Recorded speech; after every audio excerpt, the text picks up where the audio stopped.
আমরা আজকে যে সাংবাদিক সম্মেলন আয়োজন করেছি আপনারা জানেন যে গত 23 তারিখে উদয়পুরের কাছাকাছি কিল্লার কাছাকাছি রাইয়াবাড়িতে সংখ্যালঘু বাঙালি 15-20টা ফ্যামিলি আছে।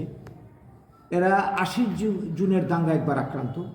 তারপর এই সাংবাদিক সম্মেলন 1 নম্বর হচ্ছে 23শে ডিসেম্বর রায়াবাড়িতে যাদের উপর দুষ্কৃতকারীদের আক্রমণ হয়েছে, যারা ক্ষতিগ্রস্ত হয়েছে তাদেরকে উপযুক্ত আর্থিক ক্ষতিপূরণ দিতে হবে। 2 নম্বর হচ্ছে এবং নিরাপত্তা দিতে হবে। 2 নম্বর হচ্ছে রায়াবাড়ির হিংসাত্মক ঘটনার যারা যুক্ত পুলিশ প্রশাসন লোক সামনে থেকে দেখেছে তাদেরকে অবিলম্বে গ্রেপ্তার করে উপযুক্ত শাস্তি দিতে হবে।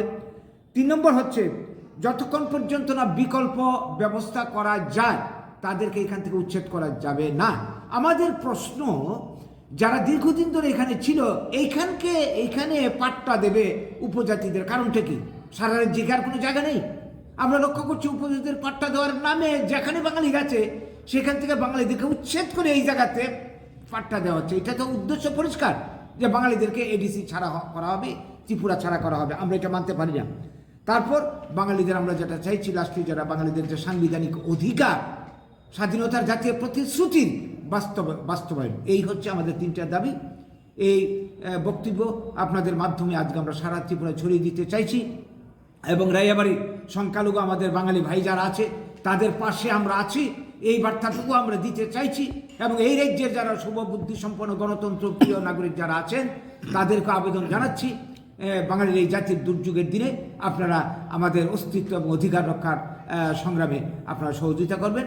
আজকে সরকারের কাছে আমাদের আবেদন যদি পূর্ণ না হয় আগামী দিনে আমরা বাধ্য হব বৃহত্তর গণ আন্দোলন তৈরি করতে সবাইকে নিয়ে। এই হচ্ছে আমাদের আজকের সাংবাদিক সম্মেলনের আমাদের মূল বক্তব্য। কয়টা ফ্যামিলি তাদের ক্ষতিগ্রস্ত হয়েছে? এখানে 16-17টা ফ্যামিলি আছে, সবাই ক্ষতিগ্রস্ত। কতজন লোক হতে পারে? 16-17টা তো 100-এর উপর লোক হবে, 100-এর উপর লোক হবে, 100-150 লোক হবে। এখন পরিস্থিতি কেমন চলছে? এখন তো পরিস্থিতি উত্তপ্ত। এরা তো নিরাপত্তাহীনতায় আছে।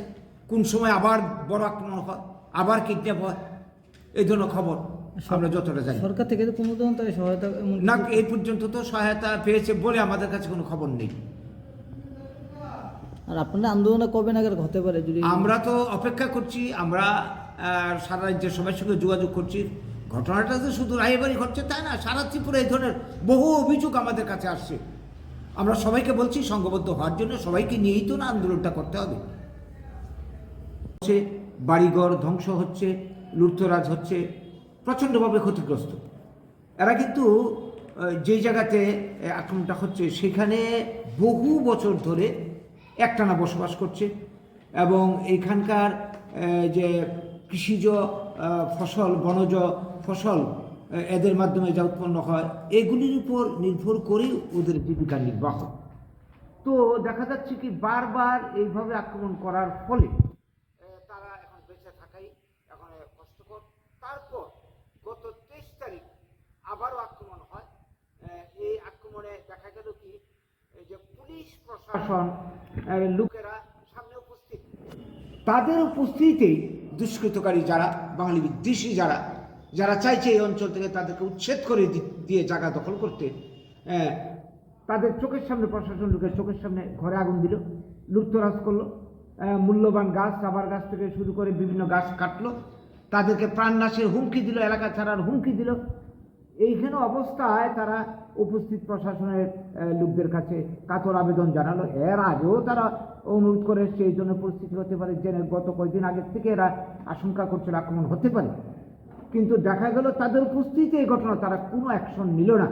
যারা এই ধরনের কাজে যুক্ত, অপরাধের কাজে যুক্ত, এটার উদ্দেশ্য কি? প্রশাসনের লোক সামনে থেকে, পুলিশ থেকে যদি আক্রমণ হয় তাহলে এই দেশের নাগরিকের, এই রাজ্যের নাগরিকের, বাঙালিদের জীবনের নিরাপত্তা কোথায়? এটা তো পরিষ্কার যে প্রশাসন নীরব থাকার মানে কি?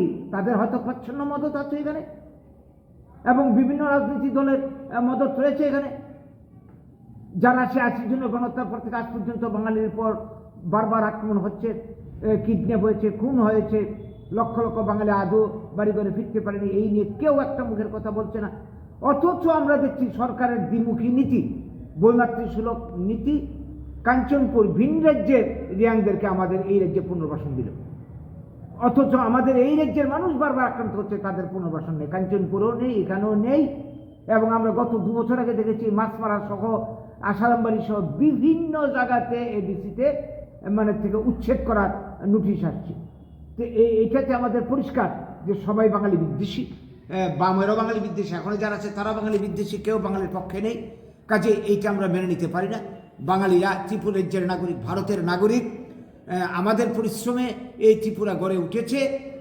এই ক্ষেত্রে আমাদের অধিকার, সাংবিধানিক অধিকার আমরা চাই, এই রাজ্যে আমরা নিরাপত্তা নিয়ে আমাদের অধিকার নিয়ে বাঁচতে চাই। আমরা Subscribe to Tripura Info and press the bell icon so that you never miss any latest updates and news on Tripura.